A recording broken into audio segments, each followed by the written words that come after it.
입니다. 오늘의 사무리튼 주인공은 정말 최근에 가장 문제적 인물이라고 할 수 있죠. 네. 권경의 변호사. 네. 권경의 변호사.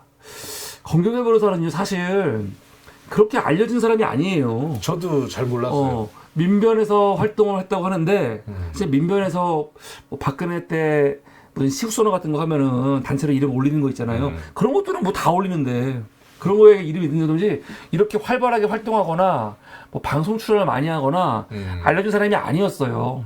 그런데 조국 장관 관련해 가지고 이 검난이 났을 때 조국 흑사를 그치. 조국 장관 일 핑계로 사람들이 거의 조국 장관은 지금도 마찬가지인데 리트머스독인 것 같아. 그러니까 우리 기준으로 봤을 때는 정말 이 가라지와 알곡과 가라지를 딱 구분하는 딱 진짜 리트머스종이야. 리트머스종이. 그러다 보니까 한 예민하기도 하고. 저쪽에서는 거의 뭐 조국 장관을 악마화하고 있고 정말 끝까지 물고 늘어지려고 하고 있고 우리 안에서는 사실은 문재인 정부 들어오면서 마치 이쪽 진영이 다 막는 것처럼 보였지만 그 안에도 뭐 여러 가지 갈등이 많았을 거 아니에요. 근데 사실 조국이라는 이름이 딱 등장하면서 여기서 완전 갈라지는 거지. 여기서. 근데 이제 그때 대표적인 사람들이 뭐 진중권, 그렇죠. 권경애, 뭐 서민, 뭐 그런 사람들 아니에요? 예. 이때 등장한 거거든요. 이때. 그때 또 저희 누구야? 세무사. 김경률. 김경률. 그러니까 권경애 씨는 그때부터 등장한 거고. 맞습니다. 그때부터 마치 보수 언론들이 너무 좋은 거지. 그러니까 권경애가 등장해서 무슨 말 하면은 언론들이 쓸 때 처음 나는 문구가 정해져 있어요. 항상 똑같아. 항상. 민변 출신이면서 조국 흑사 저자인 권경애는 이렇게 나와요. 항상. 그러니까 민변 출신이 문재인 정부, 민변 출신이 조국, 추미애 비판하는 걸 너무 좋아한 거지. 그쵸. 너무 좋은 거지. 그러니까 조중동들이 엄청 좋아하고 진중권이 한마디 하면은 띄워주는 것처럼 권경애가 한마디 하면 엄청 띄워주거든요. 박지현이가 그랬던 거죠. 마찬가지죠. 그렇죠. 네. 그러니까 여기에 제가 볼 때는 좀 너무 심취하지 않았나. 특히 권경애는 초반에는 말이 심하지 않아요. 그런데 조국서 쓰고 1년 후에 본인 개인 저서를 또 쓰거든요. 그렇죠. 그때 가면은 되게 심해져. 진짜 막말이 너무 심해. 아까 말했지만 추미애는 정강훈이다. 그렇죠. 정강훈이다. 문재인 독재, 파시즘.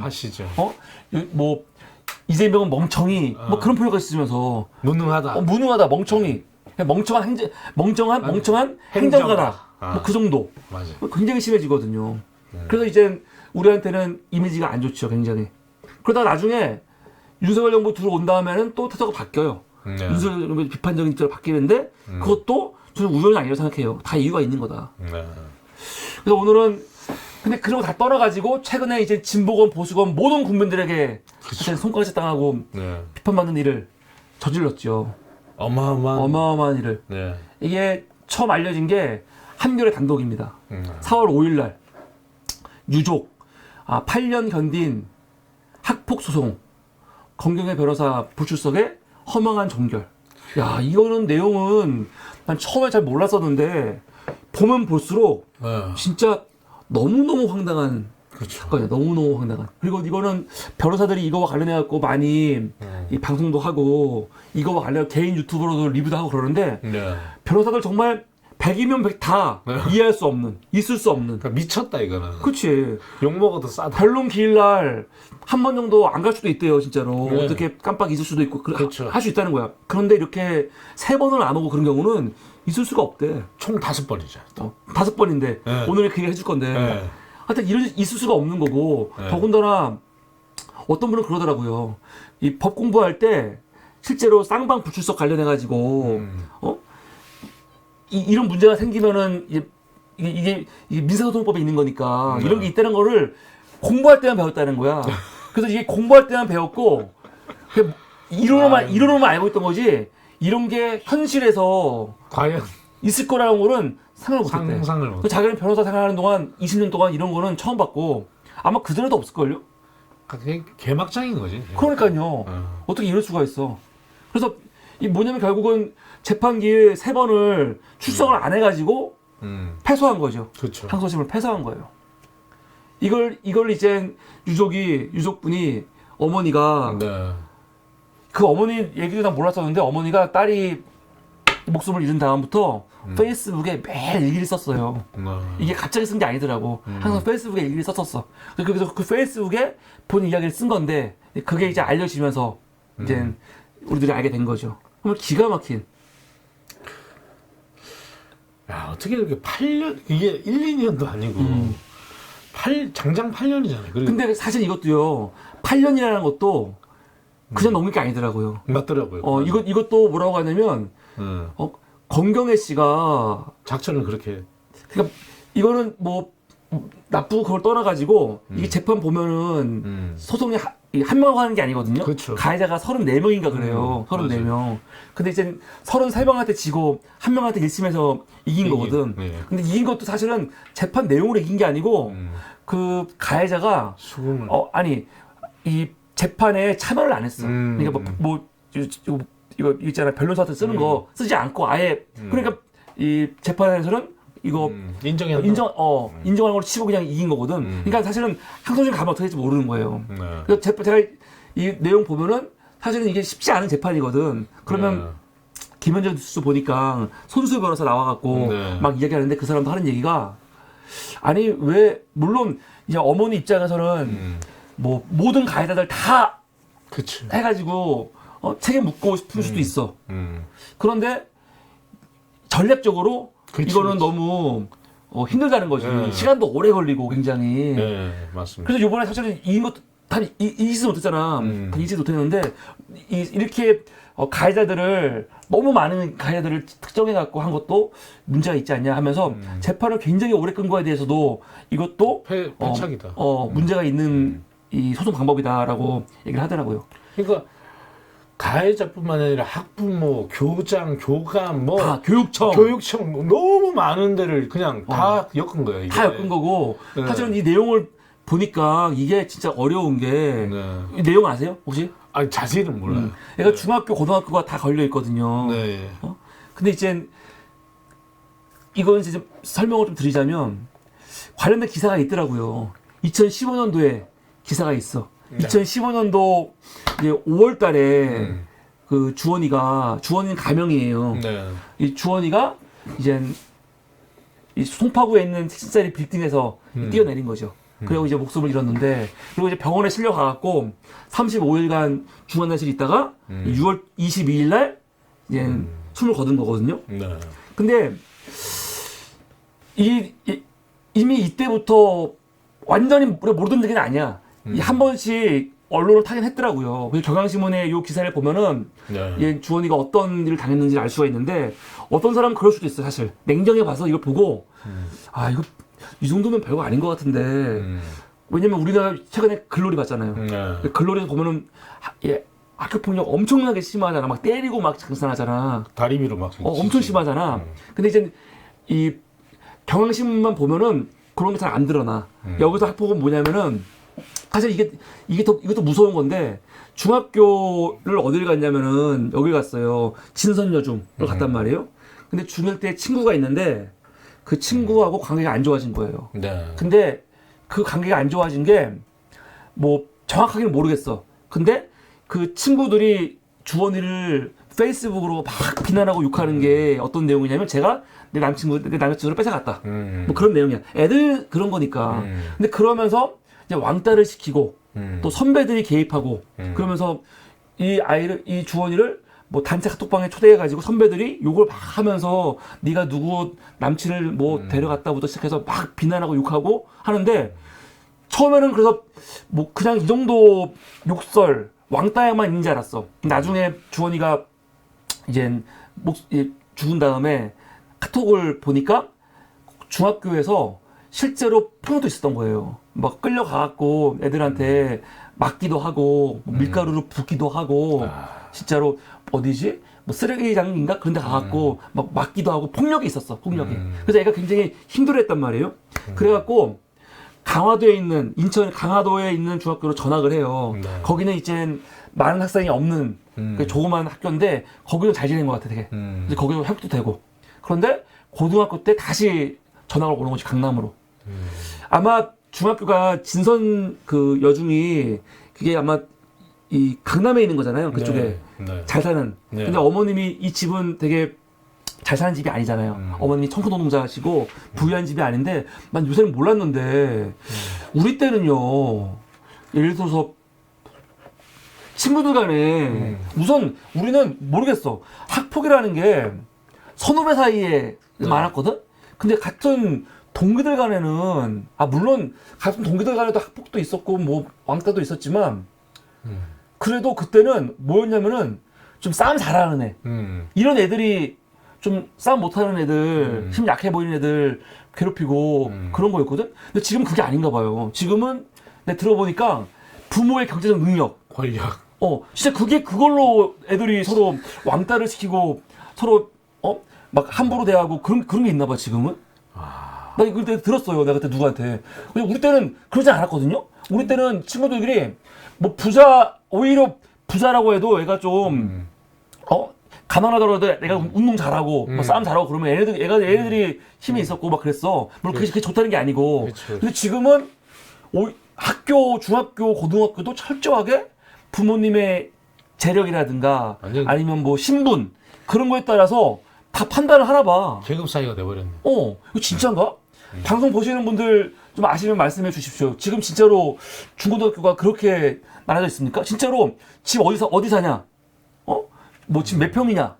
뭐 아파트 어디냐? 뭐 그런 걸로 서로 차별하고 그런가 봐요, 진짜로. 신분 계급제가 그냥 애들한테 그냥 이 쇠뇌당하듯이 그냥 박혀버렸네.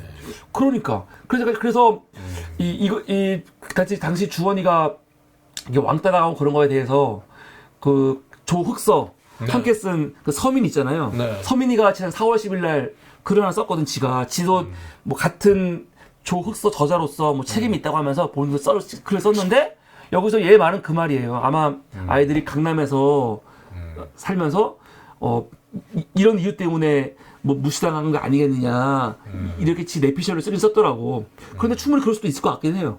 그러다가 하여튼 강남에서 이 강화도로 갔어. 근데 시간이 여기는 잘 지냈는데 고등학교 때 다시 또 강남으로 온 거죠. 은강여고로 온 거예요. 근데 은강여고에서도 은강여고 들어갈 때부터 이 주원이는 되게 좀 마음이 힘들었나 봐요. 옛날 생각도 많이 나고. 트라우마가 있으니까. 근데 거기서도 이제 좀 뭐 왕따라든가 뭐 그런 게 좀 있었던 것 같아. 근데 거기서는 지금까지 봤을 때는 물리적인 폭력은 없었어요. 없었고 대신 정서적인 폭력 같은 거, 뭐 그런 게 굉장히 심했는데 나중에 어머님이 이거와 관련해 가지고 그 학교를 찾아갔어요. 이 문제가 있으니까. 그리고 선생님도 다 알고 있어. 지금 학생들과 이 주원이를 상대로 어떤 학원인지 인지하고 있어. 인지하고 있는데 선생들의 당시 반응이 뭐냐면은 이런 거야. 주원이가 자존감이 낮아갖고 지금 대응을 못하고 있다. 저희도 골치가 아프다. 골치가 아프다는 거야. 아이들이 주원을 따돌리고 있는데 학교에서는 오히려 따돌리는 애들이 아니고 주원이 때문에 거의 골치가 아프다는 식으로 이렇게 얘기했다는 거죠. 그리고 그거를 주원이가 자존감이 낮아갖고 대응 못하는 거다 했다는 거죠. 이렇게. 거의 그 한덕수가 죄송해요. 이게 중학교 때 이랬고 그래서 강화도 중학교로 전학을 간 거예요. 그리고 여기서 어느 정도 굉장히 좀 회복이 됐어. 회복이 된 다음에 그 다음에 이제 고등학교로 와야 되니까 그 다음에 다시 서울로 온 거죠. 서울로 와갖고 이제 지내는데 여기서부터 이제 문제가 생기는 거야. 4월 21일 오늘 주원이가 한참 늦게 왔는데 멍한 얼굴로 바닥에서 주저앉았대요. 그래서 이제 엄마한테 털어놨는데 같은 친구들이 모여 앉아 자기 욕을 하고 가짜는 게 친한 척한다. 재수 없다. 했다는 거야. 그러면서 그 학교에서 본인 말고도 좀 무시당한 아이가 있어가지고 그 아이한테 도와주려고 얘기했더니 네가 왜 신경 쓰냐 하면서 했다는 거지. 그러면서 이제 여러 가지 문제가 있었는데 결국은 나중에 주원이가 못 견뎌하고 자퇴하겠다고 했더니 아버지가 그 얘기를 뭐 진지하게 안 들은 것 같아요. 걱정을 했지만 자퇴까지 생각 못한 거지. 근데 학교 가라고 갈 거니 물어보니까 아무 대답이 없었고 그날 저녁에 집을 돌아와갖고 언니한테 이어폰 빌려서 옥상 올라가갖고 이제 떨어진 거죠. 그리고 병원에서 26일 있다가 이제 목숨을 잃은 거야. 그래서 어머니가 너무 이거는 어머니가 봤을 때는 멀쩡한 아이가 자살을 했으면 분명히 이거는 학폭이나 뭐가 있다고 믿는 거 아니야. 학교를 갔는데 학교에서는 학교가 무엇을 해야 하냐, 구체적으로 언제 누가 어떤 일을 했냐, 주원이가 친구들한테 그냥 개인적으로 서운한 거 아니었냐, 응? 아니 억울하긴 하겠지만 누군가 뭐 주원이를 구체적으로 막 폭력을 해가거나 뭐도 아무것도 없는데 도대체 뭐가 문제라는 거냐. 그래서 결국 이 경찰 조사에서도 가해자 피해자가 없는 걸로 결론이 났거든요. 그러면서 이제 이거 하려고 이제 그 이후에 소송이 이루어지는 거지. 그러니까 이게 굉장히 증거 찾기가 어려운 거지. 네. 나중에 이제 주원이 이 카톡에서 발견된 문자들 보면은 중학교 때는 너무나도 분명한 폭력이 있었어요. 남자친구 뺏은 여자라고 해서 몰려가 왕따가 되기도 하고 여기저기서 맞기도 하고 계란에 밀가루 세례까지 받고 학교 쓰레기장에서 의자로 맞고 막 중학교 때는 아주 물리적인 폭력이. 근데 나중에 재판에서 어떻게 하냐면요, 얘들 다 무죄 나와요. 왜 무죄 나오냐면 학폭을 인정을 해. 인정을 하는데 문제는 이 학폭이 고등학교생이 된 주원이가 자살하는데 직접적으로 영향이 있다고 볼 수 없다 되는 거지. 시기도 많이 지났고 그리고 이 시기 이후에 강원도 가갖고 아니 강화도 가갖고 잘 지냈잖아요. 회복도 됐고 돌아와갖고 이 애들이 한 것도 아니고 그러니까 관계성이 없다 해서 여기 다 무죄가 주는 거거든요. 그러니까 이게 굉장히 어려운 거지.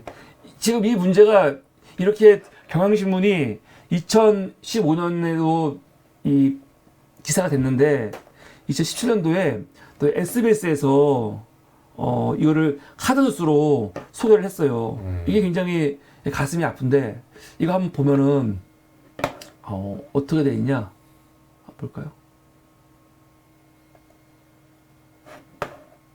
네. 뭐 엄마는 아직도 딸을 태그하고 있습니다. 여기 보면은 이기철님이 박주원님과 함께 있다고 하잖아요. 박주원 그냥 아까 그 기사에서는 박주원이 가명이었거든요. 그럼 가명이 아닌가? 보면은 이기철 씨는 페이스북에 일기를 쓰듯 매일 두세 번씩 사진이나 글을 올립니다. 그런데 모든 게시물에 항상 박주원님과 함께 있다고 태그합니다. 박주원 양 프로필에 들어가 보니 앳된 여고생. 그런데 표지 사진에 관이 보입니다. 주원이는 2015년 5월 집단 따돌림에 시달리다 집 옥상에서 투신했습니다. 사실 이게 너무 끔찍했어요. 이게 중학교 1학년 때부터 그런 거거든요. 중학교 애들도 그런가 봐요. 그렇죠. 요즘 애들 1학년 때부터. 초등학생도 하는데요. 그리고 이제 고등학교 와갖고도 또 이제 그런 일이 벌어지는 거지. 35일간 혼수 상태로 주원자실에 누워있다. 끝내 세상을 떠났습니다. 주원이의 엄마 이기철 씨는 딸의 억울함을 풀어주고 싶었습니다. 그래서 주원이의 흔적을 뒤졌습니다. 주원이가 친구에게 보낸 카카오톡엔 집단 폭행을 당했다는 내용이 있었습니다. 아까 봤던 거. 친구 남자친구 빼앗은 여자를 몰려갖고 왕따 당하고 계란에 밀가루 받고 학교 쓰레기장에서 의사를 받았다. 뭐 그런 거. 주원이는 자신을 괴롭힌 학생에게 미안하다는 말을 자주 했습니다. 내가 마음대로 말 걸고 그랬던 거 불편했다면 미안해. 혹시 내가 실수했거나 기분 나쁘게 한 게 있었다면 미안해. 어머니가 이거 보고 얼마나 진짜. 하지만 학교 측은 가해자 없음, 피해자 없음으로 결론 내렸습니다. 경찰도 주원이가 폭력을 당했다는 증거가 없다며 조사를 끝냈습니다. 그러니까 여기서는요, 경찰들은 물리적인 폭력만 보는 거예요. 물리적인 폭력. 그리고 이건 지금 고등학교니까 중학교 때는 물리적 폭력이 있잖아요. 근데 이때만 하더라도 고등학교만 지금 조사하는 거거든. 근데 고등학교에서는 물리적인 폭력이 없었거든. 들어가는 거로는. 그러니까 이 폭력이 없다고 보는 거야 지금. 이렇게 때린 사람은 모르지만 맞는 사람은 계속 맞다가 손만 딱 올라가도 어떤 이런 자세 취하잖아요. 맞을까봐.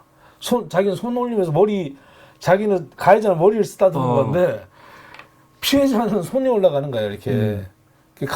커버링 하는 거죠. 그러니까 이 경찰도 그렇고 사법도 그렇고 참 너무나 무슨 말이 안 나오네. 네. 그건 누구에게도 책임을 물을 수 없었습니다. 자식을 지키지 못했고 억울함마저 풀어주지 못한 엄마는 죄인이 된 심정이었습니다. 아 지금 이게 가려져 있네. 잠시만요.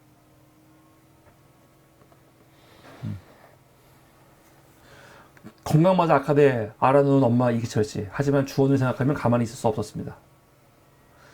주원이의 명찰을 외투에 달고 세상 밖으로 나갔습니다. 주원이가 남긴 숙제를 같이 풀어나가기로 했습니다. 학교폭력 문제의 심각성을 알리기 위한 서명운동을 벌였습니다. 교사인가. 학교 폭력으로 힘들어하는 학생과 부모를 단체도 만들었습니다. 기철 씨의 진심 어린 상담과 조언은 피해 학생과 학부모에게 큰 용기를 주었습니다. 어려운 이웃을 돕는 밥연대 활동에도 참여했습니다. 어느덧 그는 시민운동가의 삶을 살고 있습니다. 이때만 하더라도 이제 공경위하고 계속 재판을 하러 갈 때예요. 제가 어느 방송에서 들었는데 저 어머니께서 원래는 전문직이었다고 들었어요. 아 그래요? 근데 이제 전문직을 계속 유지하기가 힘들어가지고. 이 싸움하면서? 예. 그래서 그냥 일용직으로. 그런 거예요? 하신 걸로 제가 들었습니다. 어느 방송에서인가. 그럼 처음부터 청소 일을 하신 건 아니네? 제가 듣기로는 그러니까 어느 방송에서 얘기한 거라서 저도 뭐 100% 이게 맞다라고 확신은 할 수 없지만 방송을 통해서 제가 들은 바로는 그렇습니다. 네. 집에 돌아오면 24시간 꺼지지 않는 초 앞에 앉아 주원이를 기억합니다. 지금 집에서 항상 이렇게 하시나 봐요. 작년에는 주원이를 위해 나무도 심었습니다. 책가방에 달고 다니던 인형도 걸었습니다. 매일 아이를 태그하는 이유는 옆에 함께 있다는 의미도 있지만 주원이의 친구들이 페북에서만이라도 계속 기억해 주길 바라기 때문이에요. 이렇게 SBS에서 그 방송으로 나오기도 했고, 그리고 최근에 건경회 때문에 이 문제가 또 알려지면서 그 머니투데이가 네. 고등학교 졸업식 날 어머니가 이렇게 상복 입고 영상사진 갖고 갔었대요. 갖고 있었던 일들. 근데 그때 뭐 교사 선생님이 굉장히 꺼려했지만 앞에 나와서 마이크 잡고 이렇게 말할 수 있는 기회를 줬나 봐. 근데 그때 뭐 이사장은 그냥 나가버리고 그랬는데 또 다른 선생님 중에는 뭐야 뭐 그런 사람도 있었는데 당시 학생들하고 학부형들은 그 자리에 서가지고 어머니 말씀을 굉장히 잘 경청을 했대요. 그래서 어머니가 되게 이거 갖고 뭐 되게 감사한 마음이 있었다 이야기를 해요. 이런 걸 다 알고 있어 건경애가. 그래서 이 어머니가 쓰신 글을 보면 건경애가 평소에 그 어머니한테 굉장히 공감하는 거야. 아픔에 공감하는 거, 어떻게 이걸 견디시고 계시냐 이런 걸 많이 했다는 거지. 그러니까 본인도 어머니도 건경애한테 당연히 그 뭐랄까 신뢰가 있는 거고. 또 그러니까 다른 데서는 또 이렇게 받아주기 어렵다. 이거 그 기나긴 싸움이 있으니까 증거도 많이 없고 그러니까 이제 뭐 그랬는데 아주 적극적으로 이 변호를 하겠다라고 이제 본인이 했다고 한 거예요? 저는 그렇게 알고 있습니다. 네. 그래서 이거를 아까 말했지만 서민이 나도 정리를 했어요. 근데 난 내용보다도 시간별 정리한 걸 보면은 이게 2016년 8월 달에 이제 6월 달에 주원이가 이제 사망을 하고 8월 달에 1심 초장을 접수한 거죠. 초장을. 그런데 우리는 알기로 어떻게 알고 있냐면 지금 2심에서 네. 3번 안 나가갖고 끝난 것만 알고 있잖아. 근데 1심에서도 건경애가 2번은 안 나갔어요. 그렇죠. 근데 그거 얘기하기 전에 1심 소장을 2016년 8월 달에 접수했는데 19년에 1회 변론기일이 3년. 3년 있다가 벌어지는 거야, 이게. 네, 맞습니다. 이게 사실 어마어마한 거잖아요. 네. 어머니 입장에서는 지금 사실은 3년 동안 아무것도 안 하고 있는 거 아니야. 그렇죠. 그래서 이거 가지고 얘기하더라고. 이거 물론 이게 뭐 변호사가 일부러 뭐 시간 빼고 그런 것보다도 전략적으로 너무 문제가 있는 거 아니냐. 왜냐면은 몰라. 이게 어머니의 판단일 수도 있는데 33명이나 사실은 이 34명이지. 34명가 하다 보니까 이게 사실은 굉장히 시간이 걸린다고 하더라고요. 주소도 모르고 전화번호도 모르고 그래서 소장을 날려야 되는데 받고 30몇 명이 다 받아서 다시 회신이 그러니까 가야 되니까. 뭐 그런 것도 시작해갖고 하여튼 굉장히 음. 어려웠나 봐. 그러다 보니까 1심 변론까지 3년 걸린 거야. 3년. 아마 이 엄마 입장에서는 지치죠. 정말 지치기도 하고 네. 속이 타지. 그리고 이제 이 보면은 1심 이렇게 해놓고 이제 1년 있다가 오랫동안 이제 이 변론이 있을 거잖아요. 근데 2020년 8월 20일 날 1회 쌍불. 이게 연속으로 빠진다고 없어진 게 아니고요. 연속 관계 없어. 그냥 무조건 3번 빠지면 끝나는 거거든요. 쌍불이라는 거는 쌍방 불출석이잖아요. 그렇죠. 근데 쌍방에 불출석하는 건 없어요. 요번 같은 경우도 원고 측, 네. 주원이 측이 안 온 거고 네. 가해자 측은 왔어. 피고진은 왔어. 네. 왔는데 문제는 뭐냐? 왔다고 출석이 아니고 와서 변론을 안 해버리는 거지. 그러면 불출석이 돼버린 거거든요. 네. 그러니까 이때도 8월달에 불출석했고 또 다음 연도에 또 2회 불출석을 해버린 거야. 그러면 거기서 그래서 그때 권경애가 길 지정 신청을 제출하면은 마지막 날 올 수 있는 거지. 이때는 마지막에 온 거지. 네. 근데 두 번이나 안 온 거야. 이런 경우가 거의 없다는 거 아니에요. 네. 그러니까 지금 우리는 언론에서는 2심에서 3번 안 온 것만 보고 있는데 그게 아니고 1심 때도 이렇게 사실은 2번이나 안 하는 거죠. 성의 없이 한 거예요. 네. 물론 이건 이제 연속으로 빠진 게 아니기 때문에 네. 잘 안 볼 수 있지만 정리해 놓고 보면은 2번이나 안 온 거야. 그리고 아니, 그러니까 온 것보다 안 온 게 더 많은 거죠. 온 게 한 번이고 안 온 게 5번이고. 아니 이 변론을 많이 했죠. 아. 여기서 중간에 많이 몇 번 아주 많이 있었지. 아, 그럼 보면은 그 1심 판결 선고가 작년 2월에 있었습니다. 그래서 33명한테는 패소를 했고 그리고 한 명한테만 이긴 건데 한 명한테 이긴 것도 다른 게 아니고 그 한 명이 자기 대응을 안 했거든. 그것 때문에 사실은 인정으로 돼가지고 이긴 거예요. 그러니까 3월 달에 피고 측이 항소를 해요. 네. 항소를 해. 권경애도 항소를 하고 이게 3월 달까지야. 이때까지야 뭘. 그게 5억 5억 받은 판결 난 거죠. 게 이 1심 이 5억 받은 거죠. 네. 이거 관련해 가지고 그 김현우 뉴스쇼에서 이 제 이름 뭐더라? 손수? 손수호가 한 이야기 있는데 이것도 한번 정리하면 괜찮아요. 아까 뭐 준비하지 네, 않았어요? 8가지? 저도 방송 준비하면서 손수 변호사 방송한 걸 잠깐 봤거든요. 네. 그러니까 8년이 걸리도록 판을 짰다. 이렇게 그냥 판을 짰다라고 이제 표현을 하더라고요. 그러니까 아까 이제 대표님 말씀하신 것처럼 30 몇 명을 그렇게 해서 8년까지 끌고 이 첫 그 소송하고 나서 3년 만에 이게 된 것 자체부터도 첫 스타트부터도 이거 이 전문적이지 못했다. 변호사로서 만약에 그 피해자 유가족 측에서 그렇게 원한다 하더라도 이거는 강력하게 힘들다라고 말씀드리고 이 작전을 짰어야 되는데 전혀 그런 것들 태만하지 않았나 이런 얘기를 하더라고요. 오해하지 말아야 될 게 네. 판을 짰다는 게 일부러 지려고 이렇게 했다 그게 아니고 사실은 좀 더 전문성을 가지고 좀 했어야 되는데 네. 그리고 뭐 증인 신문 등 제대로 대처했나 의문 뭐 이렇게 또 표현을 했고 세 번째가 1심에서도 2번 불출석 큰 이기 있었다는 거 아까 말한 거. 예. 예. 그리고 항소 유서 제출 지연. 그리고 5번째가 2심 3번 불출석해 절차 종료. 이거는 나중에 할 얘기니까. 예. 우선은 앞에 네 가지. 예. 근데 근데 여기서 웃긴 게 뭐냐면요. 이 열받는 게 그런 거야. 1심 때 2번 안 나왔잖아요. 네. 8월 20일 날 2020년 8월 20일 날 안 나왔고 그리고 21년 10월 14일 날 안 나왔잖아. 네. 근데 그 안 나온 이유를 보니까 몰라 이게 집중 연관이 있는지 모르겠어. 근데 얼마나 황당하냐면 이게 몰라 보는 사람에 따라서 우연이겠지 할 수도 있고 어떤 사람은 이거 안 나오면서 이거 하고 있었어? 이런 말 나올 수 있는 거거든요. 그럼 보세요. 2020년 8월 22일이지 안 나왔잖아 이때. 네. 이때 권경애가 뭐 하고 있었냐면요. 뭘 했냐? 조국 흑서. 이게 한 번 더 경험해보시 나타나. 이게 부재잖아요. 이게 조국 흑서거든요, 일반적으로. 네. 이 책이 언제 나오냐면요. 8월 25일 날 출간이 돼요. 8월 25일 날. 8월 25일 날 출간이 됐으면은 책 쓰는데 시간 걸렸을 거 아니에요. 그렇죠. 물론 이거는 직접 쓴 게 아니고 그 몇 번 나와가지고 자기들끼리 뭐 토크한 얘기를 이 정리하고 내보낸 건데 아니 저자들도 여기에 신경 썼을 거 아니야. 몇 달은 썼을 거 아닙니까? 네.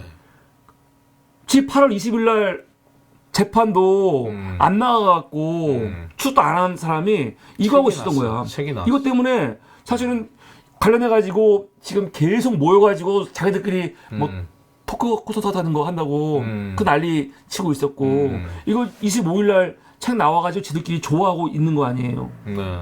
그러니까 8월 20일 날 안 나올 때 그 앞에 뭐 하고 있었냐?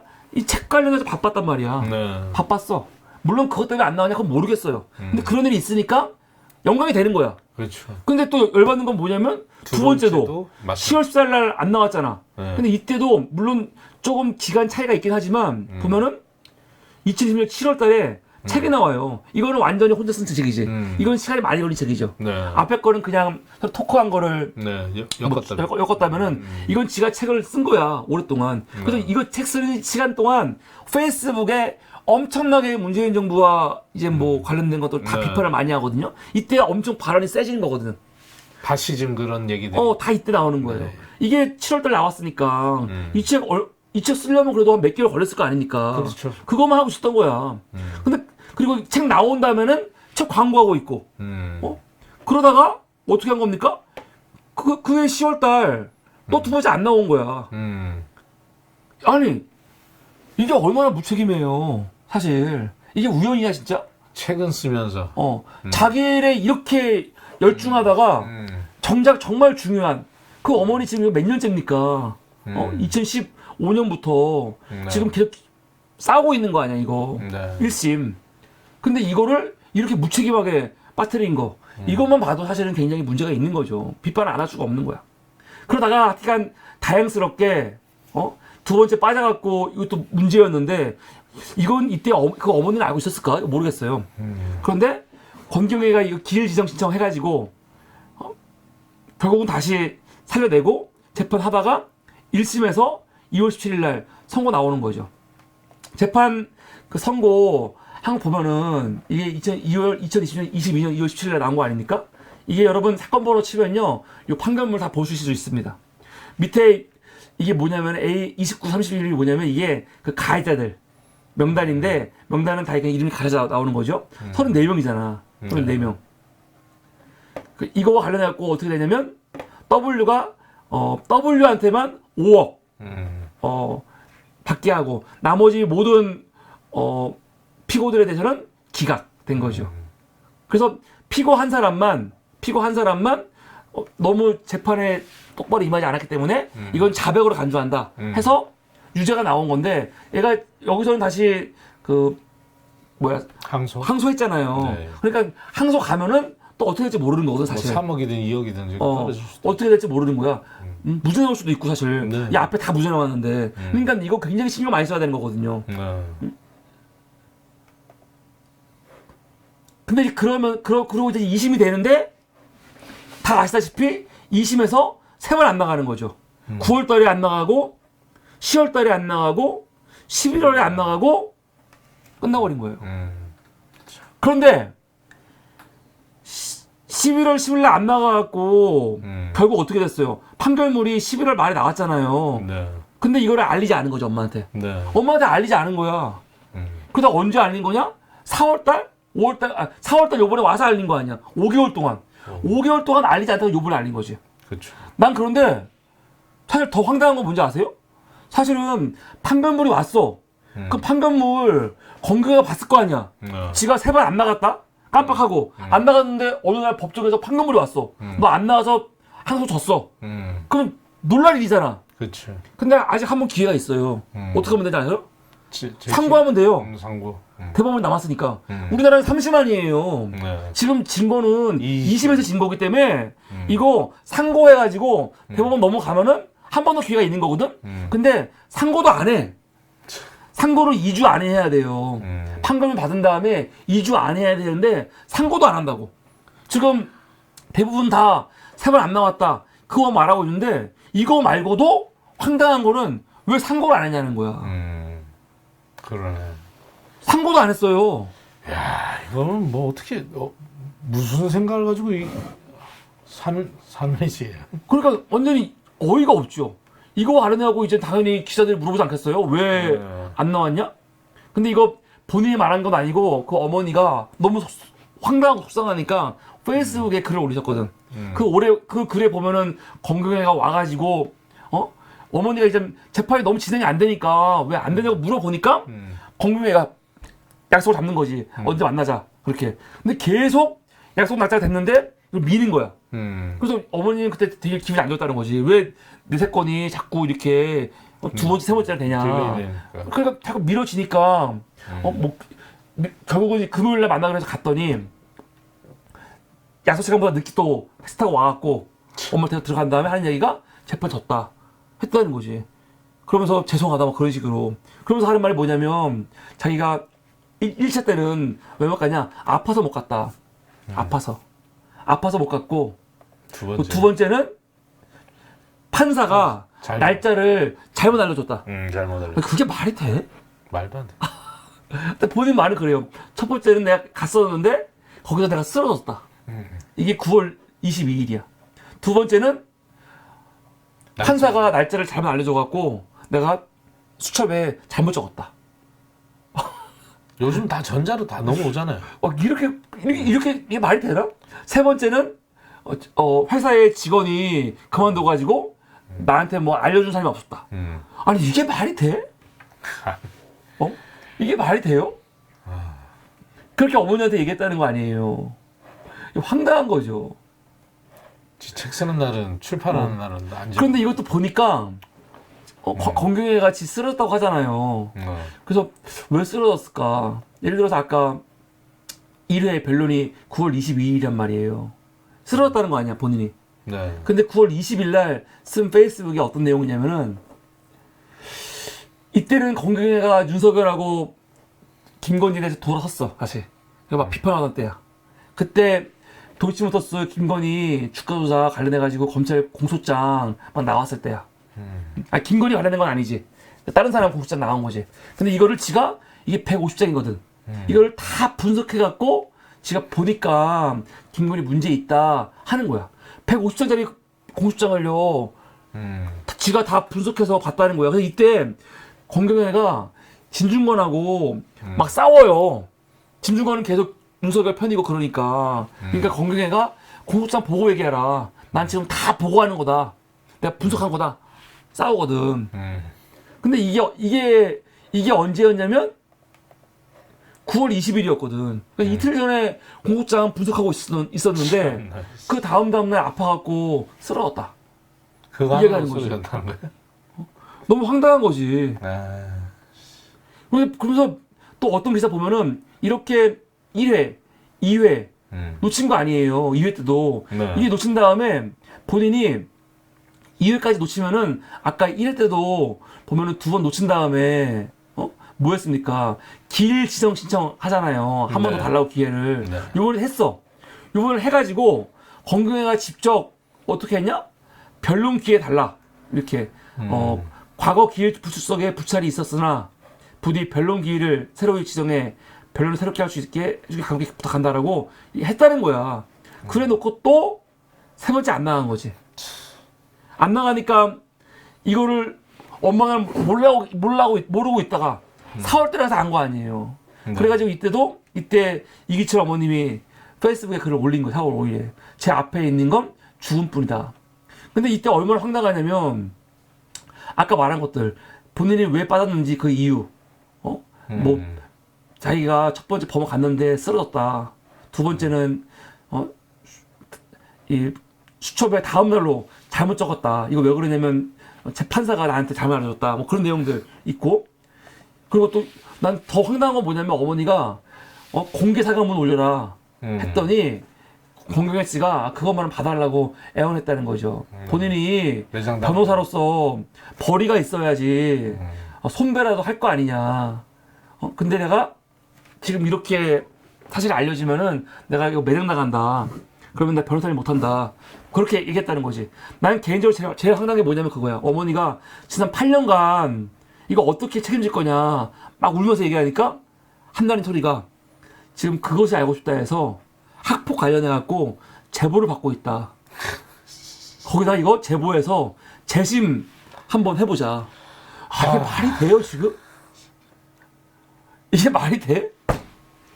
이게 제정신이야? 네, 뭘 달고 다녔는지. 그것이 알고 싶다 해서 지금 아마 학폭, 아마 이번에 드라마 글로리가 이슈가 되면서 아마 그것이 알고 싶다가 학폭 그거 봤나 보죠? 근데 그것이 알고 싶다가 아직도 해요? 난 몰랐는데? 아직도 하나 안 보니까 제보를 받나 봐요. 걷다 제보하라고. 걷다 제보하래.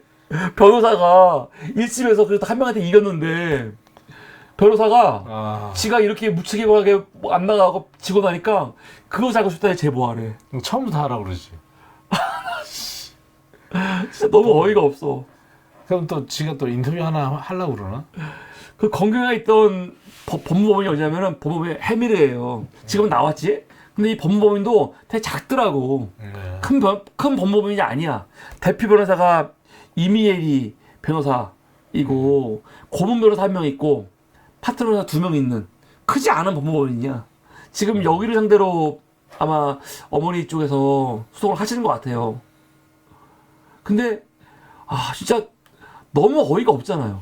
그렇죠. 너무 어이가 없잖아. 이게 어떻게 이럴 수가 있어? 그래서 지금 그 건경의 사태가 이런 일이 있었고 이게 지금 굉장히 이슈가 됐다. 이거 하나 정리해 드리는 거고. 그럼 지금부터는 건경회가 그러면 어떤 말을 해왔었는지 그걸 좀 간단하게 좀 빠르게 좀 정리를 해보겠습니다. 건경회는 앞에 보이는 것처럼 이 사시 33기 네. 연수원 33기입니다. 건경회. 2020년에 민변 탈퇴했어요.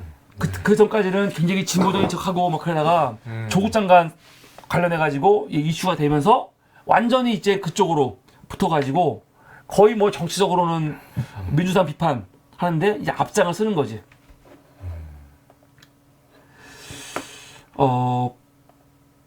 이게 뭐냐면요. 2020년 2월 달이면 언제 뭐냐면 김건희 관련해가지고 도이치모터 주가 조작 그 의혹 관련해가지고 뉴스타파 기사가 나올 때예요. 네. 그때 진중권 같은 경우는 이게 음모론이다 막 그랬거든. 근데 건경에도 뭐라고 했냐? 이거는 권력이 문재인 정부가 윤석열 잡기 위한 음모다. 그랬어. 음모 맞습니까? 지금 그래요? 지금? 아니죠. 얘도 그런데 돌아섰다면서. 근데 문제는 뭐냐면은 아니 뭐 특별한 게 있대 만약에 밝혀진 게 없다고 쳐. 그럼 지들이 그렇게 합리적이고 모든 걸 비판적으로 보는 사람이라면 아니 어떻게 이거를 진중권 같은 새끼들 그렇지만 이걸 음모라고 단정을 해? 단정할 수가 없는 거였거든 그때는. 네. 단정을 한다니까. 그리고 검찰총장이면 법무부 장관 조국에 대해서 법무부 장관이기 때문에 권력의 중심이기 때문에 이렇게 이렇게 살벌하게 사실은 검증한 거 아니에요. 네. 검찰총장은 권력이 아니야? 그 다음 권력이지 최고. 그때는 뭐 추미애 장관일 때는 거의 뭐 맞다이 까고 그랬잖아요. 아니 2020년이면요. 사실은 윤석열이 어떻게 보면은 대통령보다 위에 있었어. 그렇죠. 대통령이 뭐 함부로 했어? 권력이 이 검찰들이 윤석열 중심을 똘똘 뭉쳐갖고 아니 누가 보면요 윤석열이 권력한테 문재인 정부한테 엄청 핍박받은 줄 알아. 무슨 핍박을 받아. 청와대까지도 압수수색. 그럼 지 멋대로 지금 막 수사하고 그럴 텐데. 근데 건경회가 2020년 아닙니까? 총선했을 때거든. 총선했을 때인데 그때 이제 총선 결과 열린민주당이 몇 석 안 나왔잖아요. 네. 그걸 가지고 자기는 열린민주당이 10석 넘으면은 이민 갈라 그랬다 하면서 열린민주당이 의석수 3석밖에 얻지 못한 걸 어떻게 해석을 하냐. 열린민주당은 조국 수호 기치를 내세운 당이기 때문에 조국 준조국 기부대. 그런데 요번에 이렇게 의석수 많이 못 얻은 거는 민주당 안에서도 지 내피셜이지 조국에 대해서 별로 그렇게 지지가 없는 거다라고 생각하는 거야. 무슨 말도 안 되는 소리 하고 있어. 이게 조국이랑 뭔 상관이야. 아니 그러면 열린민주당 당시 더불어시민당은 더불어시민당은 어땠는데 장난하나 지금? 그리고 이때 민주당이 태도가 조국 장관과 선 걷습니까? 그렇게 안 했어요. 민주당도. 그렇죠. 무슨 소리야. 이때는 뭐 민주당이건 열린민주당이건 더불어시민당이건 사실은 다 검찰개혁 조국 수호 외치던 사람들이야. 무슨 소리야. 그러니까 조국 때문에 졌다는 건 말이 안 되는 거지. 그 1년 후에 재보궐에 가갖고 조국 때문에 졌다. 그러는 거 아니야. 조국 때문에 지려면요 이때 졌어야 되는 거야. 그렇죠. 근데 권경회가 이때 열린민주당 10석 넘었으면 자기 이민했을 거다. 얘기하는 거죠. 2020년 8월달 추미애 장관을 갖고 추미애는 민주당의 정강훈이래. 근데 난 진짜 난데없는 게 이 말이 왜 나왔냐면 추미애 장관이 페이스북에 그 부동산 문제 관련해 갖고 글을 썼어요. 그냥 보면 알겠지만 부동산 급등은 투기 세력 때문이라고. 아니, 맞는 말이잖아. 틀린 말 아니야. 권경의 지도 페이스북에서 문재인 정부의 부동산 정책에 대해서 지는 이거에 대해서 지지하는 입장이라고 얘기를 막 하거든. 근데 난데없이 추미애가 부동산 문제에 대해서 이렇게 했다고. 이거는 지금 지금 뭐 편가르기 하는 거고 뭐 상대를 악마화하는 거라고 하면서 추미애는 민주당의 정강훈이다. 갑자기 이렇게 말해버려. 너무 난데가 없다니까요. 뜬금없네. 진짜. 아니 이게 무슨 소리야? 추미애가 말하고 있는 이 부동산 투기가 지금 이렇게 부동산 값을 급등에 시켰다. 그 말을 반대한다는 거야? 뭐야? 그런 것도 아니야. 그거는 인정을 한다니까? 그런데 그냥 무작정 얘는 추미애 조국은 그러니까 권경애 변호사 같은 경우는요. 정말 내가 봤을 때는요. 뭐 논리도 없어. 그냥 조국 추미애가 미운 거야. 그래갖고 그냥 비판을 굉장히 세게 해요. 무작정. 합증 편향성이 좀 있는. 근데 이런 전투력이 김건희나 윤석열한테 가면 없다니까요. 그러니까 사르르 녹아버리죠. 나중에 김건희 막 비호하는 거 보세요. 장난 아니야. 이렇게 간대하는 사람이었어? 근데 보세요. 1심에서 아까 얘기했지만 8월 20일 날 안 나갔잖아요. 이때가 조국 흑서 나올 때 아니에요. 네. 흑서 나올 때. 그러니까 흑서 나올 그 당시에 보면은 이런 거 하고 있는 거예요. 권경애가 추미애는 민주당의 정강훈이다. 이렇게 페이스북에 강하게 쓰는 거. 흑서 나오면서 거기 와서 또 강하게 쓰는 거거든. 그런데 정작 자기 재판에는 안 나가는 거지. 이런 거 하고 있으면서. 변호를 한 게 아니라 얘는 정치를 하고 있었던 거예요. 그러니까요. 정치계로 뛰어들어서 배지 한번 달고 싶어가지고. 그러면 이제 2020년 11월 달에 가면은 이때는 이제 내년도에 재보궐 서울시장, 부산시장 있을 때잖아요. 여기서 아예 대놓고 나는 유승민 치겠다. 뭐 그런 말도 하고. 반면에 박영선에 대해서는 비판적으로 또 얘기를 해요. 왜 박영선이 그때 그 고민정이라든가 그런 사람들이 영입하는데 고민정이 박원순 시장 그 고소인에 대해서 피해 뭐 호소인 이런 표현 썼거든요. 어떻게 그런 표현 쓴 사람을 뭐 영입하느냐 하면서 또 박영선 비판을 막 해. 그러면서 유승민은 자기가 나오면 찍겠다. 뭐 이렇게 얘기하는 거죠. 이게 11월 달. 또 이때부터 또 강하게 얘기를 하죠. 문재인이 독재자의 길을 걷기 시작했다는 거야. 이건 뭐냐면 추 장관이 윤석열을 직무 배제시켜 버렸잖아요. 네. 제 여러 가지 문제 터지면서 장모 문제, 부인 문제, 윤석열 개인 문제 같은 거 이제 조사하면서 윤석열을 직무 배제 시켜버리거든. 너무 당연한 거야. 근데 이걸 가지고 추미애가 이렇게 하는 거 문재인이 이거 승인한 거 아니냐. 그래서 문재인이 어제부로 독재자의 길을 걸어갔다는 거야. 합법적인 독재자. 지금 윤석열이 하고 있는 거는 뭐라고 하는지 궁금하네. 입 닫고 있는 거 아니에요? 지금은 말 못하지 이제. 진짜 독재자고. 황당한 거예요. 이때 문재인이 독재자. 우리가 지금 문재인 대통령에 대해서 사람들이 비판하는 이유는 권력을 제대로 대통령으로서 당시 진짜 독재자라는 말을 들을 만큼 뭘 좀 해보던가 그런 게 없어갖고 사실 욕을 하는 거거든. 그치. 비판을 하는 거거든. 독재자라는 말이 나오잖아 이게 말이 돼?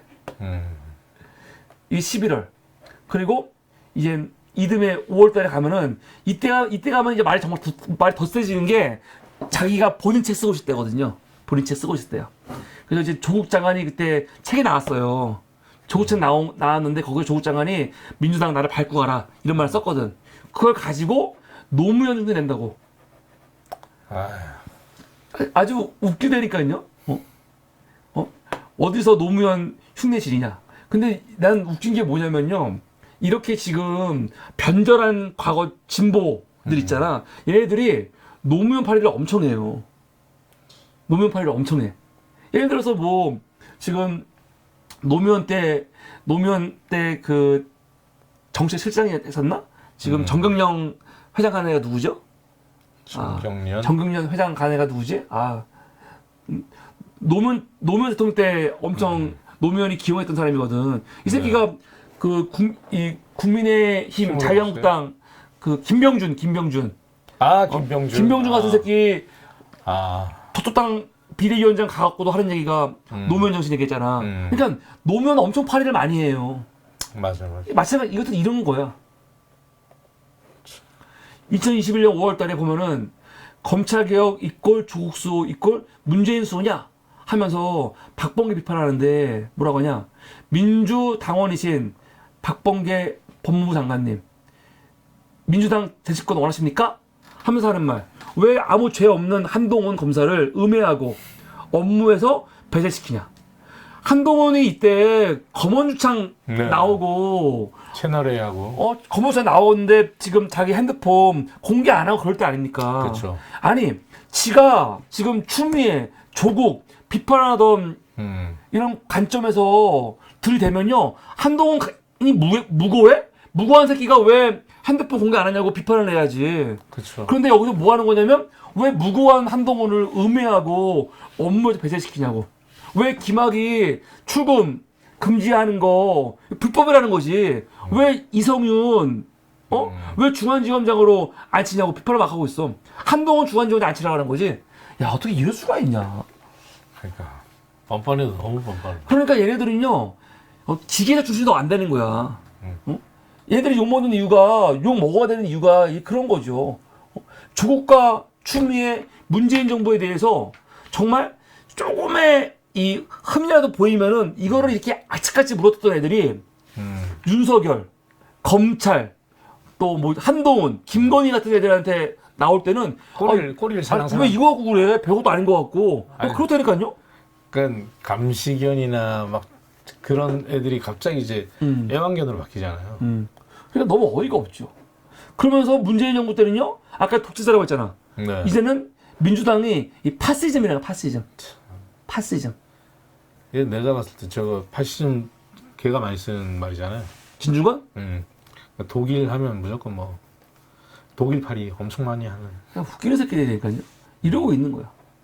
그리고 윤석열이 이제 대선 나가겠다고 이제 이게 국민의힘에 입당한 게 7월 30일이거든요. 입당을 했단 말이야. 입당하니까 여권에서 윤석열에 비판을 했어. 비판을 하니까 권경회가 뭐라고 하냐 얘기하는 거야. 자기가 책을 이번에 썼잖아요. 이거 관련해갖고 최근 출판과 폭로 과정에서 느낀 공포는 노태우 정부 시절보다 더 무서웠대. 자기가 난 진짜 얘들 너무 뻔뻔한 게 아니 지들이 조흑서 또 권경회가 지가 쓴 책 같은 거 쓸 때 지금 이렇게 막 비판하고 폭로하면서 두려움을 느꼈다는 거지. 군사 정부 시절보다 노태우 때보다 더 두려웠다는 거야. 남영동 한번 끌려 가봐야 돼. 진짜 황당해요. 이렇게 하고 싶은 말을 다 했으면서 아니 이 정부에서 진중권이한테 서민한테 김경률한테 권경혜 씨한테 뭘 했는데 밥그릇이라도 뺏었냐고. 황당해. 이런 얘기 왜 하는 거냐면은 책 제목이 무법의 시간이거든요. 책 제목이 무법의 시간이니까 이 정부는 문재인 정부는 무법 정부가 되는 거야. 그러니까 이게 맞추는 거라고. 이게 어거지죠 완전히. 저 조국의 시간 저걸 또 패러디한 거 아닌가? 그렇죠. 그럴 수도 있지. 완전히 어거지지. 아니 문재인 정부에서 문재인 정부를 비판하는 인사들에 대해서 뭘 했다는 거야 도대체. 지 같은 것들. 심지어 문재인 정부가 정말 이렇게 파쇼였고 독재였으면 윤석열은 벌써 끝났지. 이렇게 만들어 놨겠어? 지금 윤석열 대통령 만든 1등 공신이 누군데 보통 사람들이 비아냥거리면서 문재인이다 하잖아. 맞죠. 절차적 민주주의만을 이야기하다 보니까 이런 괴물이 만들어진 거 아니야. 그런 정부한테 무슨 파쇼고 무슨 독재야. 무슨 공포야. 노태우 정부 시절에도 느끼지 못한 공포라는 거야. 이게 말이 돼? 이게 2021년 7월달. 7월달이에요 이때. 막 이러고 있는 거야. 이러고 있다가 2021년 10월달에 아니 2020년 10월달에 또 안 나가는 거예요. 그러니까 이게 그냥 책만 쓴 게 아니고 책 쓰면서 사실은 뭐 언론 인터뷰라든가 아니면 페이스북 활동을 엄청 열심히 했어요. 그러면서 얘 지금 계속 1차 변론, 2차 변론 안 나가는 거야. 쌍불. 참. 황당한 거죠. 본업에 충실하는 그 또 말이 생각나네요. 그러니까 책 내놓은 다음에 문정권이 나치즘과 거의 흡사하다 비판하고 있고. 그러면서 황당한 거 뭐냐면 사람들이 얘기 많이 하거든요. 야, 너 조국 장관 사모펀드 비판했는데 왜 김건희 도이치모터스 비판 안 하냐? 막 얘기하니까 이거 이제 옹호하는 거죠. 뭐라고 하냐? 황당해요. 자기가 지켜보고 있대. 조국 가족 수사 때처럼 수사를 막는 거대한 압력이 없다, 지금은. 이게 무슨 말이야? 조국 가족 수사를 누가 막았어요? 얘 말은 무슨 말이냐면, 조국 장관 가족 수사할 때는 권력이 그걸 막았기 때문에 본인이 막 목소리를 낸 건데, 지금 도이치모터스 수사는 아무도 안 막고 있다는 거야. 야, 이런 거짓말이 어딨어? 지금 도이치모터스 관련해가지고 김건희에 대해서 제대로 수사하고 있는 거 맞아? 안 하고 있죠. 그냥 말로만 계속 하고 황당해요. 있다. 하고 있다. 더군다나 이때는 아무것도 안 하고 있었대요. 아무것도 안 하고 있었대요. 오히려 조국 장관 같은 경우는 얼마나 수사를 철저하게 했어요. 100군데가 넘는 압수수색에다가. 내가 지가 진짜 양심이 있는 인간이라면 아니 왜 김건희에 대해서 윤석열에 대해서 그 장모에 대해서 철저하게 조국 장관만큼 수사하지 않냐라고 본인 입으로 얘기를 해야 돼. 근데 본인이 이런 얘기 안 하니까 사람들이 비판하는 거거든. 너 왜 이쪽에 대해서는 이야기하면서 이쪽에 대해서는 얘기 안 하냐? 그러니까 본인이 하는 말이 이런 말도 안 되는 말 하는 거야. 조국 가족 수사 때는 거대한 압력이 있어가지고 수사를 막았는데 지금 그러지 않고 있으니까 내가 지켜보고 있다. 뭐라고 하냐? 조국 장관 같은 경우는 말 그대로만 봐도 김 씨는 사모펀드에 가입한 게 아니라 주식을 사모펀드에 넘긴 거다 하면서 김건희 사모펀드 가입한 게 아니고 주식 사모펀드에 넘긴 거래. 별 문제가 없다는 거야. 지금 얘들은 뭐라고 하냐면 여기서는 결국은 뭐냐, 내용은 뭐냐, 김건희 이거 문제 없다라는 거야. 어떻게 문제가 없어? 그러면서 이제 대선이 2022년에 있으니까 이때부터는 이재명 비판을 많이 해요. 이재명, 문재인, 이재명 다 싸잡아서 도둑과 깡패들에서 장악하는 세상. 이런 얘기 하는 거죠. 지금 윤석열 정부에게 딱 맞는. 그러니까 황당한 거죠. 이재명 대통령 되는 거 상상만으로도 끔찍하다. 지금 윤석열이 딱 들어가야 되는데. 이재명 멍청하고 무능한 행정가에 불과하다. 멍청하고 무능한 검사에 불과. 황당한 거야 이렇게 대놓고. 이게 언제냐? 2021년 10월이거든요. 2022년 10월이야. 이런 거 하고 있다가 아까 말했잖아요. 1심 2021년 10월 14일 날 안 나가는 거거든요. 계속 목숨 걸고 그냥 이재명 욕하고 그거에는 환장했는데 결국 자기 정말 중요한 재판에 안 나가잖아. 이때 10월 달에. 안 나오도 계속 페이스북에 이거 하고 있는 거예요. 조국 사태 한 번도 사과 안 했다. 이런 거 얘기하고. 그리고 이렇게 윤석열 만나가지고 같이 뭐 대담하고 그런 거죠. 이때 김용률 이게 누구야? 금태섭도 같이 하고 있고. 이게 선우 포럼이라고 애들이 만들어서 포럼 만들었어요. 이런 거 하는 거지. 탈문파. 뭐가 탈문파야? 윤석열 밀어주기? 기사 나오잖아요. 화기애애하다고. 그러면서 건국이가 뭐라고 하냐면 윤석열한테 이야기를 해요. 윤석열 안 나왔으면 국민의 힘으로 인한 정권교체 가능성 거의 희박해 본다. 희박했다. 그만큼 현 정권과 싸우다가 끌어모은 기대감 있기 때문에 윤석열에 대한 기대는 쉽게 터지지 않을 것이다. 이렇게 대놓고. 아니 이때면은 윤석열이 그 부인 의혹이라든가 장모 의혹이라든가 그리고 윤석열도 있어. 한동안 봐주게 하려고 그쵸. 직권남용 아니야. 아, 네. 그런 거에 물어봐야 될 거 아니야. 전국 다 돌아다니면서. 근데 이 새끼들 이런 거에 대해서 윤석열한테 따져 물어봐? 물어보지 않아. 정말 나쁜 새끼들이라니까. 조국 욕하고 조국 악마화 시키는 걸로 엄청 주가가 올라간 새끼들 아니야. 그래서 보수 언론들이 좋아주고. 그럼 조국 장관한테 물었던 그런 질문을 왜 윤석열에게 안 물어봐? 그러니까 얘네들이 참 내부 총질하면서 소위 우리 쪽이라고 이렇게 프레임이 캐릭터를 잡았잖아요. 자기 캐릭터를 그렇게 잡은 다음에 그 박지원 같이 똑같이 그런 그런 일들을 하면서 윤석열 대통령 만들어주는데 1등 공신을 한 애들이라고 좀 생각해요. 역할을 했지요, 크게. 역할을 했지.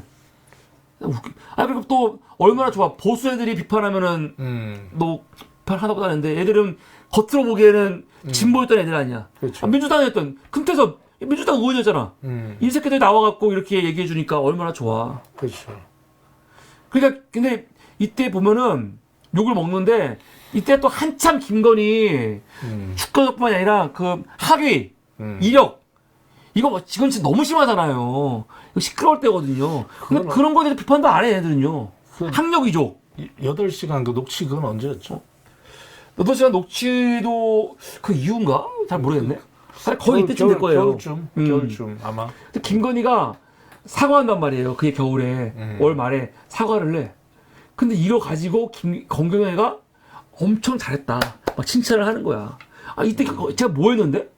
김건희 관련해서 도이치모터스라든가 학력 위조와 관련해갖고 해결된 게 아무것도 없거든? 근데 얘가 나와갖고 뭐라고 했냐면 자기를 뽐내고 싶어갖고 좀 돋보이고 싶다. 돋보이고 싶어갖고 했다. 이게 뭐 잘한 이게 칭찬받을 일이야?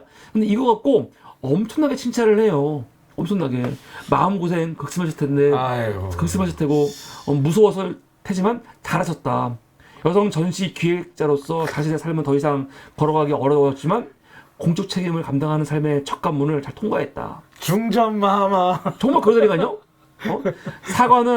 사과를 원했고 받아줄 아량이 있는 사람에게 의미가 있다 하면서 어차피 저것들은 안 받아줄 거니까 상관없다 그런 식으로. 이때까지만 해도 윤석열 그리고 김건희에 대해서 정말 비판할 게 엄청 많거든요. 그렇죠. 안 해. 그러다가 건경애가 왜 돌아서냐? 선대에 합류하다가 불발돼버리거든. 참. 2021년 말에 삐짐이네, 불발돼요. 이때부터 돌아서는 거야. 이때부터. 그래갖고 비판하다가 이제 2022년 대선 지고 9월달에 이 김건희에 대해서 직격을 하죠. 인기 있는 영부인 될 거란 기대에 사라졌다. 공소장 분석. 이게 언제냐? 9월 20일. 9월 20일이 언제냐? 아까 말씀드렸죠. 항소심 1차 변론기일. 이거 앞두고 저짓하고 있는 거야. 황당하죠. 지금 몸값 키우는 일에 이제 몰두하고 있습니다. 근데 이렇게 그래서 그 서면은 뭐라고 하냐면 서면 분석은 건경애가 민주당한테 그 윤석열로부터 콜 못 받은 거 아니에요. 네. 그래서 돌아서 가지고 민주당 쪽한테 좀 이렇게 콜 받고 싶었던 거 아니냐라고 서면은 그런 식으로 쓰고 있더라고요. 이때 이 태도를. 그래서 본인이 22일 날 그거 안 나갔잖아. 안 나가놓고 그 이후에도 계속 뭐 하고 있냐면 이러고 하고 있는 거야. 윤 망하는 걸 택했다면서 윤석열 비판하고 있는 거지. 아 윤석열 비판하고 좋지. 좋은데 반갑잖아 하나도. 이게 뭐냐면 윤석열이 바이든 날리면 그 얘기 할 때거든요. 비판하는 거야. 윤 망하는 걸 택하고 있다.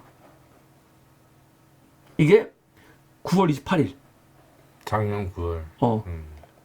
그러다가 또 어떻게 되는 겁니까? 10월달 2차 변론기일 넘겨버리는 거죠. 넘겨버리고 11월달에 넘겨버리고 11월 말에 판결문 왔어. 그래서 재판 다 졌어. 그러면 2주 안에 상고하면 돼요. 그렇죠. 상고 안 했어. 그래 놓고도 얘 뭐 하는 거냐면 금년 2월달까지도 또 계속 페이스북 통해 가지고 뭐 김건희가 유죄니 무죄니 그런 거 하고 있는 건데 아 우리는 그 말 동의를 해. 근데 지가 지금 그거 할 때냐고. 어머니한테는 말도 안 하고 있고. 석고대죄를 해도 부족할 거예요. 그러니까 진짜 참 이상해요. 이건 미스테리 같아. 도대체 이 머릿속에 뭐가 들어있을까? 건경에. 그래서 이 건경에 대해서 우리 박 작가님이 네. 또 이렇게 하이퍼 리얼리즘으로 그림을 그려오셨는데 어떻게 그려오셨냐? 이렇게 네.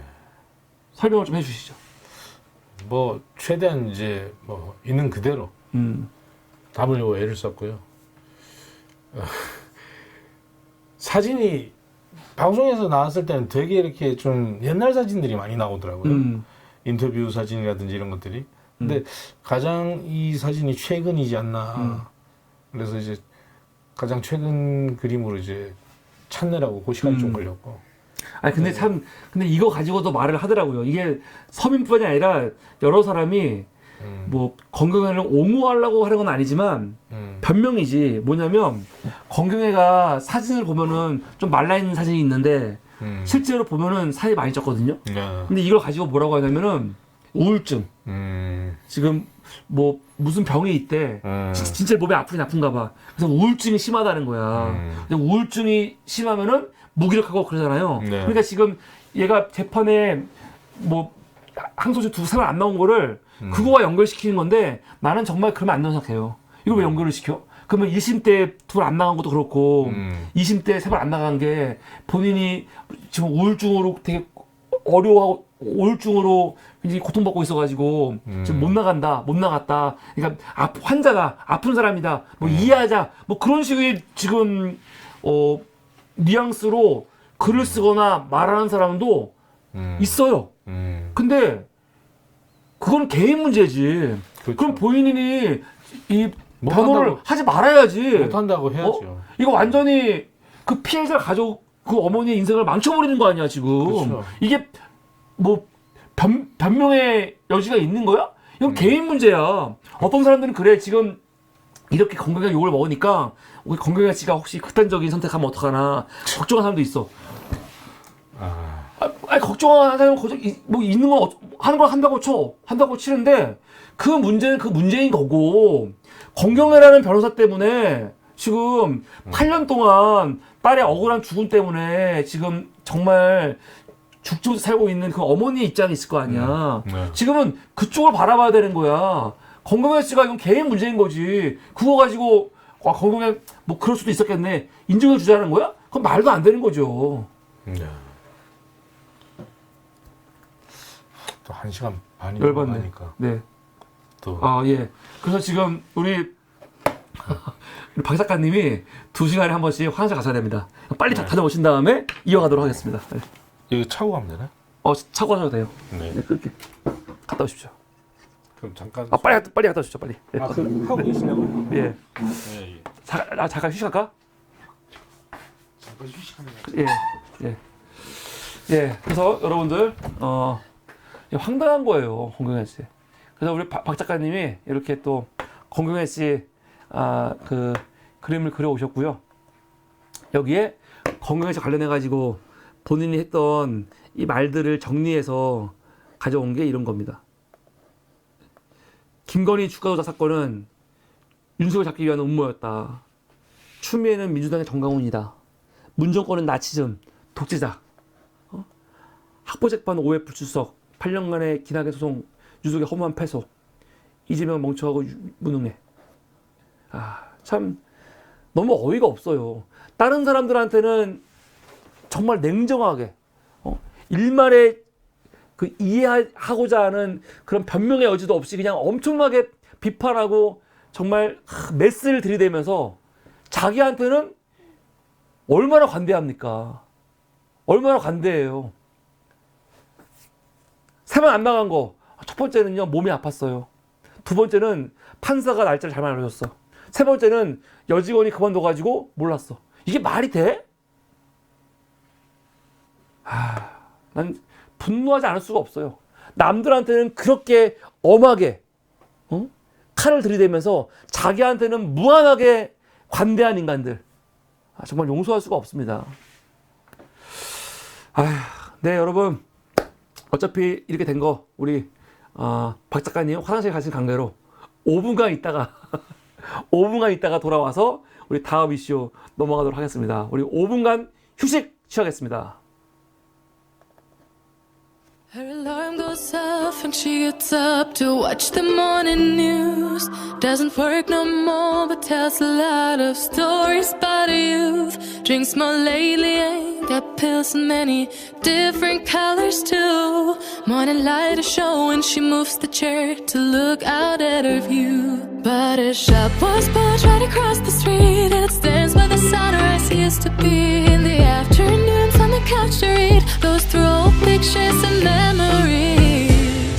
Our heroes have been forgotten, our heroes so brave and bold.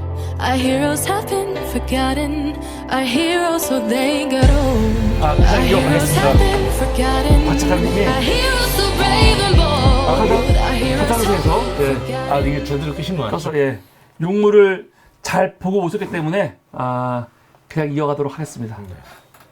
그래서 건경혜 씨, 너무 아쉬워요. 이게 참 이렇게 이럴 수가 있나 진짜 너무 어이가 없는. 아마 진짜 두고두고 역사에 기록이 될 거예요 진짜로. 맞습니다. 그리고 변호사를 본인이 계속 하려 그러나 본인이 그만둬야 되는 거 아니야? 이 정도면? 스스로 이 정도면은 물러나야죠. 그러니까 이 업에 안 맞는 거죠. 그냥 이 사람은 그냥 그 국심 어디 지역위원장 같은 자리에 하나. 거기서도 안 받아주지. 안 받아주지. 아니 그런 자리를 원했으니까 이 사람이. 그러니까 너무 어이가 없습니다. 제가 봤을 땐 유족을 변호해야 될 사람이 오히려 가해자에게 면죄부를 주고 준 거잖아요. 완전히 좋죠 이번에. 신났지 완전히. 변호를 해서 이 사람을 변호해서 뭐 보상도 받아야 되고 배상도 받아야 되는데 싹 무죄를 만들어 준 거잖아요. 피고들은 완전 신났죠. 이게 웬 떡? 그러겠지. 그리고 지금 소송 비용도 다 물어야 돼. 그렇죠. 지금 원고가. 예. 피해자 유족들은 완전히 또 심적, 물적 피해가 어마어마하잖아요. 그럼요. 그러니까 2차, 3차 가해가 진짜 계속해서 가해지고 있는 상황이고, 딸 잃은 어머니 그 아버지한테 진짜 어떻게 이렇게 몹쓸 짓을 할 수 있을까. 응? 그러니까요. 지난 8년간의 삶이 뭐가 돼버린 거야. 그렇죠. 진짜. 딸한테는 또 하늘나라에 있는 딸한테는 또 부모로서 뭐라고 얘기를. 아니 그냥 재판에서 저도 억울한데 재판에서 진 것도 아니잖아. 그렇죠. 사실 그냥 변호사가 안 나가서 져버리는 거야. 이게 어떻게 말이 돼? 얼마나 억울하겠어 진짜. 아니 진짜, 그리고 이거 잘 모르는 사람들은 아니 부모가 돼서 그걸 몰라 이런 얘기들 하더라니까요. 아니 그러니까 어떤 사람도 있더라고. 페이스북에 패친인데 패친 아니고 내가 보는 사람인데 나 그 사람 되게 마음에 안 들거든요. 정규조 출신인가 그런 거야. 그 되게 옳은 말 하는 척하면서 말하는 사람이 있는데 그 사람이 얘기 하시더라고. 아니 어떻게 변호사가 안 나가는 걸 엄마가 모르냐 그런 식으로. 아니 근데 다른 사람들 얘기 들어보면은 모른다는 거야. 뭐 법원에서 그 당사자한테 뭘 알리는 것도 아니고 알리지 않는데요. 변호사한테 알리지. 모를 수 있는 거지. 근데 그것도 변호사한테 전혀 맡기고 있는데 어떻게 알아? 근데 이것도 좀 바뀌어야 될 것 같아. 그 당사자한테도 그 보내는 게 뭐 얼마나 됩니까? 그 재난 문자 하나 보내는 것도 얼마나 많이 보내는데 쓸모없는 뭐 설문조사니 뭐니 그런 쓸데없는 것들은 되게 많이 오잖아요. 근데 이런 것들은 당사자한테도 알릴 수 있는 법적으로 뭘 만들어놔야지. 안전장치를 이렇게 그냥 뒤통수 맞는. 근데 다 좋은데 이런 논의가 잘못 가면은 이거 엄마한테 책임 있는 거 아니냐 그렇게 갈 수 있거든. 근데 이거는 전적으로 변호사의 잘못인 거예요. 맞죠. 아니 변호사를 왜 선임을 하겠어? 대신 아니 변호사가 날짜를 놓쳐서 안 할 거라고 어떤 의뢰인들이 생각을 하겠어요. 그러니까 그 엄마가 알았냐 몰랐냐는 중요한 게 아니야. 법원에서 엄마한테 연락을 줬냐 안 줘도 중요한 게 아니야. 이건 당연히 변호사가 가야 되는 거라고요. 변호사가 왜 필요해? 엄마한테 엄마 알았냐 몰랐냐 그거 물을 필요도 없는 거야. 그걸 왜 물어? 물을 필요도 없어. 나는 그래서 지금 이런 거 물은 사람들이 있거든? 그러면서 자꾸 건강해를 막 옹호하려는 느낌이 드는데 건강해는 옹호받으면 안 되는 거예요. 옹호를 왜 해? 그 사람이 우울증이 있다? 아프다? 그게 뭔 상관이야? 그만둬야지. 그건 본인 문제인 거지. 의사가 이거 열어놓고 칼 쪄가지고 이제 시술하기 위해서 열어놓고 손 놓고 있는 거랑 마찬가지잖아요. 그냥. 응? 그러니까 어이가 없는 거예요. 진짜 이거는 그냥 너무한 거야 진짜. 거의 막장이지 않나 이게 변호인으로서는 그 막장 역사를 하나 쓰지 않았나 권경애가. 분노하지 않을 수가 없습니다. 네. 그래서 오늘은 사물이 툴에서 원래는 기자 네. 혹은 검사들 하는데 오늘 처음으로 네. 변호사 네. 그랬죠. 그러니까 영광이지 우리 사물이 툴에서 다른 네. 1호 변호사. 네, 맞습니다. 뭐 변내기? 네. 변내기 1호로 우리 네. 권경애 씨를 이렇게 또 뭐라고 합니까? 기록했습니다. 기록을 했습니다. 네. 감사합니다.